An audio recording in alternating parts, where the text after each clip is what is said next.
Yeah, I don't have too many. I only have the two tarot decks and then the one oracle cards, but I'd like to get some more different ones. I think I know. there's one I know for sure I want of oracles. It's dragons because I've always loved dragons, so it's always been Well, a thing for me. dragons are magical. And because they're magical, they represent realities not experienced as yet that come from the past and live in the future. So dragons are the power. They also represent transformation, like the phoenix. They're very, very connected to transformations.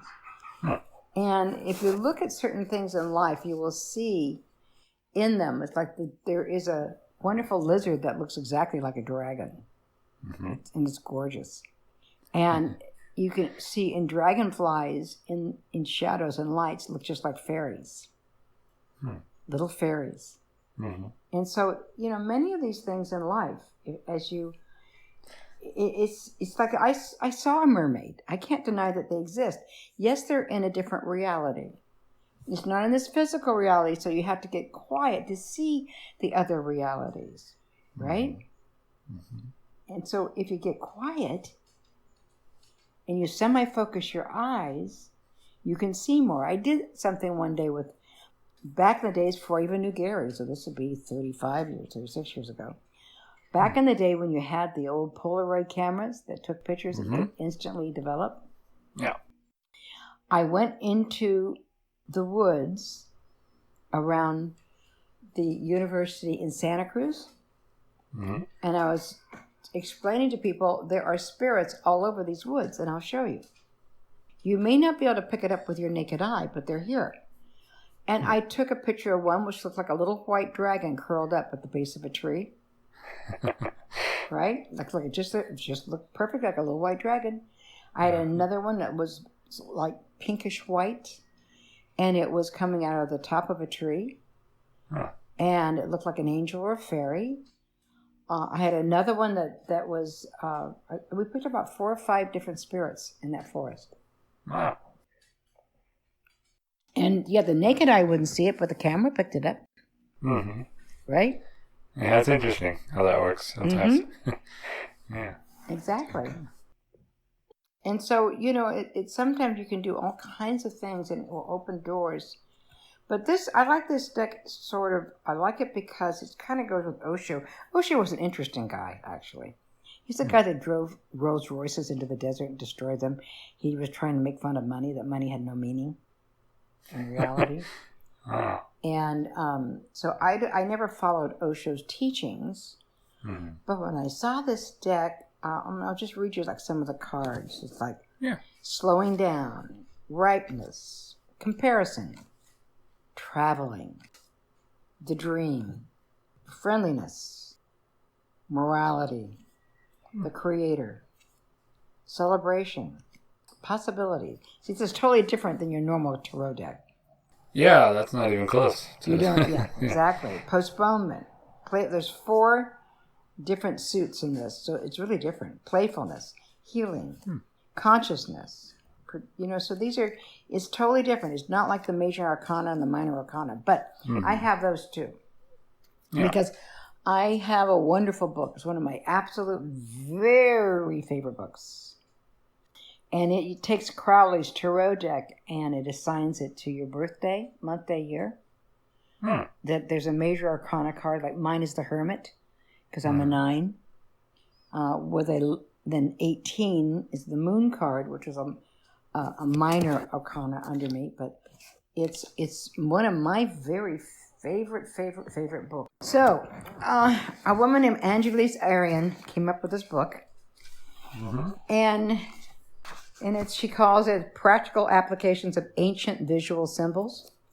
The Emperor is the year we're in, which stands for the principle of personal power and leadership.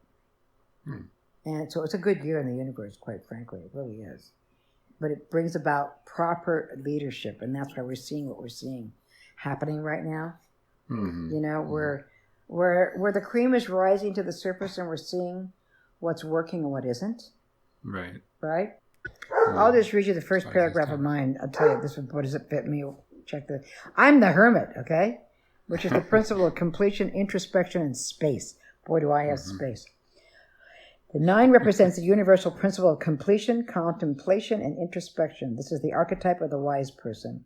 The hermit is the lantern bearer, the way shower, and the wise leader who draws upon internal wisdom and life's experiences as invaluable resources for assisting others through life's processes.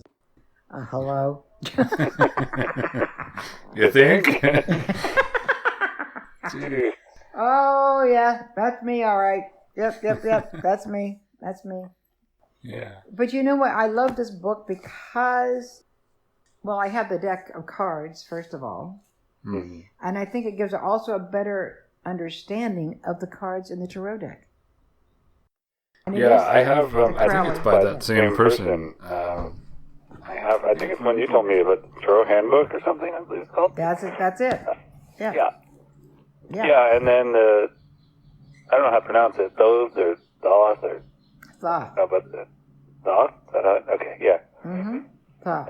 Yeah, I have that one, and I like that deck a lot because the book goes perfectly with it for one thing, but I like it better than the first one that I got. Because the first one I got before I really even was doing any of this stuff, but it was just the art that appealed to me because it's very Celtic looking. And, it's called the Shadowscape Tarot, and it really looks, I still, visually pleasing. But it's sometimes good to have one that's just totally out there compared to others. Because, actually, the Thoth deck and the Rider-Waite deck, those are your most popular decks, quite frankly. Mm. All right? They follow the true major arcana, like the Thoth deck does, And Crowley was kind of a wicked kind of guy. He was a little wacko, but, I had, before I moved to Hawaii, which I gave and sold, about 26 different tarot decks. Wow, jeez. And right now I have a Hawaiian tarot deck, and I have, of course, the Osho Zen, and I have the Thoth deck, right? I have all those. And I like the mysticism. And there's another deck I like that you can go online and get a card of the day. It's called the Voyager deck. And one of my clients in Monterey actually financed that deck. And it's abstract. It's totally different from any tarot deck you ever looked at. Because it's an abstract drawings laid on top of each other. Huh. So there's abstracts. And it's but you'll see them if you go on to Voyager. Voyager Tarot deck. It'll say on its website. It'll say pick a card for the day. Right. And you'll see the card when you pick a card for the day. One will show up, so you'll see what I'm talking about. The graphics are really unique on that deck. I don't particularly care for the deck to pay the money for it because I don't find it any different than so many of the other decks that I have. Right. Yeah. You don't nothing to really add enough value for you personally. Yeah, especially not when you have that many. So. But I think that when people start their spiritual journey, if they listen to each day of their life and what's happening, they'll be drawn to whatever oracle is best. For some people, it's writing. For some people, it's art. And some people, it's tools. It's different for each person. But they'll be drawn as long as they listen to what's inside them, That's the key right there. Yeah. Yeah, and sometimes things will come along too that introduce people to stuff that they didn't think about or. That's right. Before that, That's exactly right. So. You can. The key here is there are no magic sugar pill answers. Right. There's the journey, not the arrival spot. You're in a journey. And if you can let go of I have to have the answer, right, then you can explore many possible options instead. Right, and also things over time will change too, and So and our interpretation is constantly changing. Yeah. Of the things that we read and the things that we view in life and the things that we understand, it's like you'll never be able to understand those words of when nothing changes. And yet everything changes. Right. But that's what happens. Mm-hmm. And so all you need to do is be awake and aware and not stop yourself and not criticize yourself. Right. Because your journey is your journey, and you may not be able to explain it. I think one of the most powerful 3 words to be able to say to other people is, I don't know, I just know. Yeah. I can't explain it to you, I just know it, and I don't know why. Right. All right? Because you can't always, your little mind cannot understand your bigger mind. It just, we spend our whole life trying to aha our way to our larger self. Right. And the reality is we're stuck in this little body with this little mind and these emotions that have to be fed and a physical body that has to be fed. And it takes up so much of our time that we don't have a full focus on our consciousness. And so we have to divert our attention to different aspects of ourself here that we don't have to do in other places. That's why it's been said from many who have channeled from spirit world through humans that it takes tremendous courage to be on planet Earth. Yeah. Because of the physical body and its needs, the emotions and its needs. It makes it really difficult.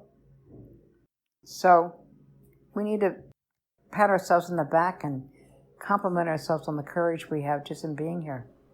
Right? Yeah. Sure. Very important. Yeah. That's a good perspective to have because most people don't ever think about it like that. And, Nope. It's very too true. busy stressing out over whatever's going on. That's right.